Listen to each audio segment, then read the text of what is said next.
3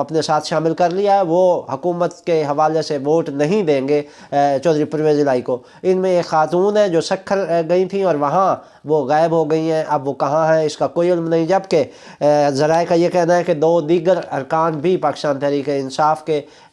پی پی کے ساتھ رابطے میں ہیں اور آصف علی زرداری کے ساتھ ان کی بات چیت ہو گئی ہے، اور انہوں نے ذرائع کا یہ کہنا ہے کہ انہوں نے یقین دہانی کروائی ہے کہ وہ پیپلز پارٹی کے ساتھ اس معاملے میں تعاون کریں گے، اور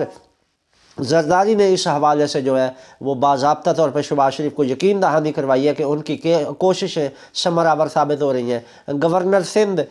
کامران ٹھسوری بھی اس وقت لاہور میں ہیں، اور انہوں نے بھی ان کا دورہ بھی اسی سلسلے کی کڑی ہے کہ وہ مختلف لوگوں سے رابطے کر رہے ہیں اور وہ اپنے ذرائع استعمال کر کے پی ٹی آئی کے لوگ توڑنے کی کوشش میں ہیں۔ ذرائع کا یہ کہنا ہے کہ انہوں نے آج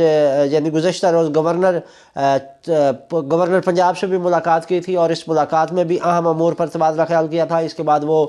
گزشتہ شام جو ہے وہ داتا دربار پر انہوں نے حاضری دی تھی، اور وہاں پر بھی انہوں نے میڈیا سے بھی گفتگو کی، لیکن جو اس ایجنڈے پر تھے اس کے حوالے سے انہوں نے ذکر نہیں کیا۔ اس حوالے سے ہمارے خصوصی ذرائع نے یہ بتایا ہے کہ وہ پیپلز پارٹی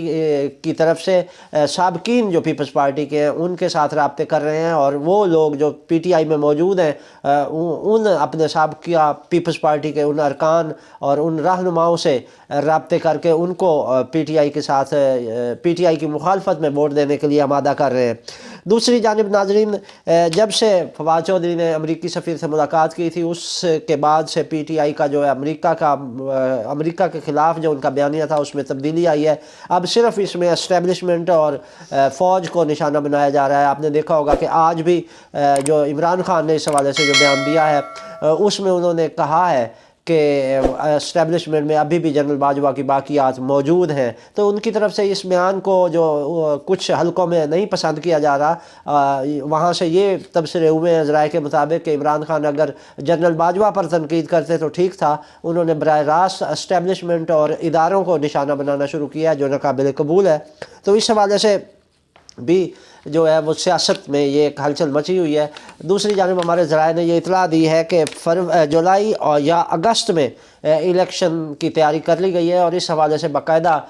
ہدایات جاری ہو گئی ہیں کسی ادارے کی جانب سے کہ یہ الیکشن جو ہے جنرل الیکشن وہ جولائی یا اگست میں لازمی کروا دیے جائیں۔ ناظرین، یہ پیشگی آپ کو اطلاع دے رہے ہیں، ایک بریکنگ نیوز دے رہے ہیں آپ کو کہ جولائی یا اگست میں الیکشن کروانے کا فیصلہ کیا گیا ہے، اور اس کا اعلان بھی باضابطہ طور پر کر دیا جائے گا، کیونکہ موجودہ معاشی بحران اور ملک کی سیاسی صورتحال اس قسم کی ہے کہ ملک دن بہ دن تنزلی کی جانب جا رہا ہے، اور ملک کو اس معاشی بحران سے بچانے کے لیے فوری الیکشن کروانے کا فیصلہ کیا گیا ہے۔ ناظرین،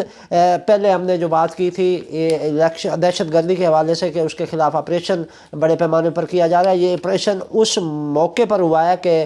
سرحد پار سے ہمارے مغربی ہمسایوں کی جانب سے ایک خطرناک پلاننگ سامنے آئی ہے۔ ہمارے ذرائع نے یہ بتایا ہے کہ کابل میں ایک اجلاس ہوا ہے جس میں یہ طے پایا ہے کہ طالبان کے ذریعے ٹی ٹی پی کے ذریعے پاکستان کے جو فاٹا کے علاقے ہیں، پختون علاقے ہیں، ان پر قبضہ کر لیا جائے گا اور ان کو افغانستان میں شامل کیا جائے گا۔ ذرائع نے اس حوالے سے یہ بتایا کہ اس بات کی خبر پاکستان آرمی کو بھی ہو چکی ہے، اور اس کے حوالے سے یہ پیشگی اس حملے یا اس قبضے کو روکنے کے لیے پاک فوج مکمل طور پر تیار ہے، اور اسی بنیاد پر یہ جو ہنگامی طور پر سلامتی کونسل کا اجلاس بلایا گیا ہے آج، اس میں اس موضوع پر ہی تبادلہ خیال ہوگا، اور حکومت سے باضابطہ طور پر اجازت لی جائے گی اور مغربی سرحد کو مزید مضبوط بنایا جائے گا۔ ناظرین، اس میں افغان طالبان اور ٹی ٹی پی مل کر ایسا منصوبہ رکھتے ہیں کہ جس کی بنیاد پر وہ فاٹا کے علاقوں کو افغانستان میں ضم کرنا چاہتے ہیں۔ یہی وجہ ہے کہ پاکستان کی سرحد پر جو ڈیورنڈ لائن پر جو باڑ لگائی جاتی تھی اس کو وہ روک دیتے تھے۔ ہمیشہ جب بھی کوئی پاکستان کی جانب سے باڑ لگانے جاتا تھا اس پر حملہ کر دیا جاتا تھا اور فائرنگ اور بمباری کی جاتی تھی۔ تو یہ بنیادی وجہ تھی کہ ان کے اہداف اور ان کے ذہن میں یہ تھا کہ وہ ہمارے فاٹا کے علاقوں پر قبضہ کر کے ان پختون علاقوں کو افغانستان میں شامل کریں گے۔ اس ایجنڈے پر طالبان حکومت کو کچھ مغربی قوتوں کی بھی حمایت حاصل ہے، اور وہ یہ چاہتے ہیں کہ پاکستان کو اس طرح توڑ دیا جائے، اور یہی وجہ ہے کہ بلوچستان میں بھی